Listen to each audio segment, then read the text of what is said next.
Welcome to Hip Hop History. This is the episode on Clive Campbell, best known as DJ Kool Herc.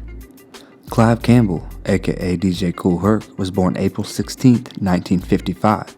He is a Jamaican-American DJ who helped originate hip-hop music in the Bronx, New York. He immigrated with his family at the age of 12. The neighborhood Trenchtown in Jamaica, where Herc grew up, is the same as Bob Marley. In Jamaica, Herc was influenced from the dance hall parties that would happen in his neighborhood. He took speakers from abandoned cars and televisions and built his own sound system for his bedroom. By 1969 in the Bronx, he would party with Phase 2, Stay High, Sweet Duke, and Lionel 163, and all the early graffiti writers. He says he would attend discos at places like Puzzle, The Tunnel, and Disco Fever. He started with a back-to-school jam hosted on August 11, 1973 at 1520 Sedgwick Avenue. The price of admission was 25 cents for women and 50 cents for men.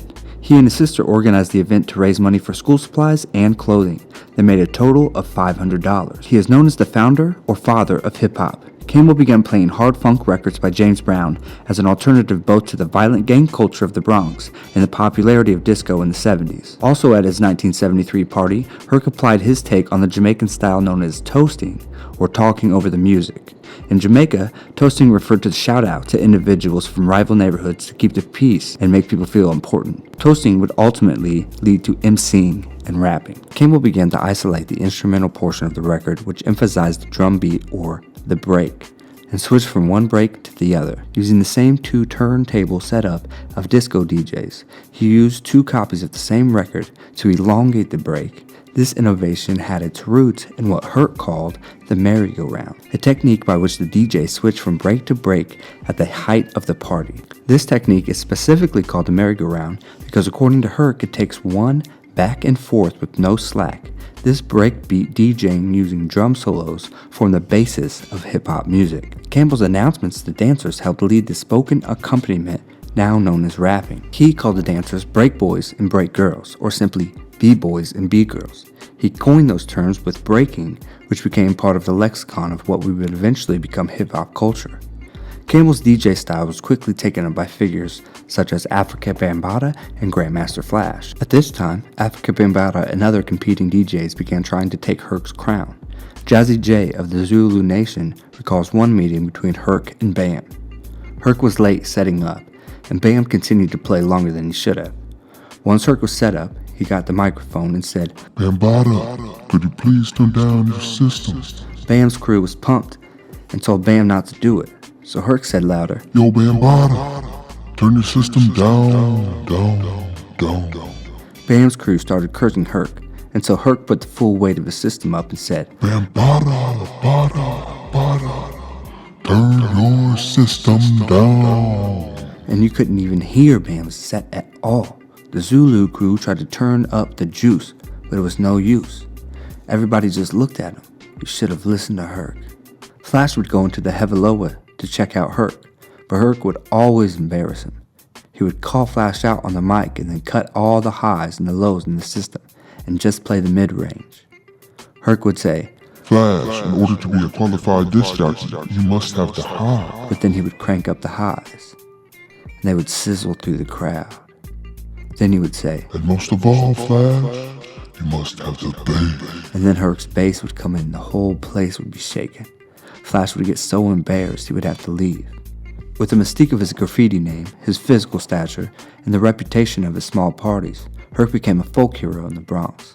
He began to play at nearby clubs including Twilight Zone, Hevelo, Executive Playhouse, the PAL on 183rd Street, as well as at high schools such as Dodge and Taft. Rapping duties were delegated to Coke LaRock and Theodore Puccio. Herc's collective known as the Herculoids. Herc took his sound system, the Herculords, still legendary for its sheer volume, to the streets and parks of the Bronx. By 1979, many of the artists he influenced, including Afrika Bambaataa and Grandmaster Flash, were getting record deals while Herc was not. By the mid-80s, his father had passed, and he coped with self-medication of crack cocaine. In 1994, Herc performed on Terminator X and the Godfathers of Threats album, Superbad. In 2005, he wrote the foreword to Jeff Chang's book on hip-hop, Can't Stop, Won't Stop.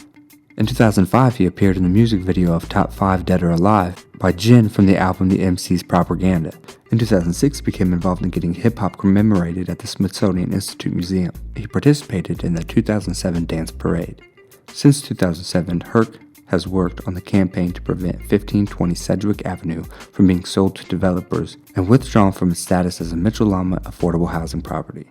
In the summer of 2007, New York state officials declared 1520 Sedgwick Avenue the birthplace of hip-hop and nominated it to national and state historical registries. The city's Department of Housing and Preservation and Development ruled against the proposed sale in February 2008 on the ground that the proposed purchase price is inconsistent with the use of property as Mitchell-Lama affordable housing development. It is the first time they have ruled so in such a case. DJ Kool Herc fell gravely ill in early 2011 and was said to lack health insurance. He had surgery for kidney stones with a stent placed to relieve the pressure.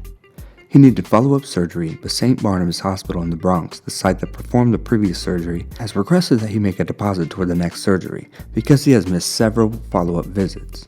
DJ Kool Herc and his family set up an official website on which he describes his medical issues, and the larger goal of establishing the DJ Kool Herc Fund to pioneer long-term healthcare solutions. In April 2013, Campbell recovered from surgery and moved into the post-medical care. In May 2019, Kool Herc released his very first vinyl record ever with producer and DJ Mr. Green.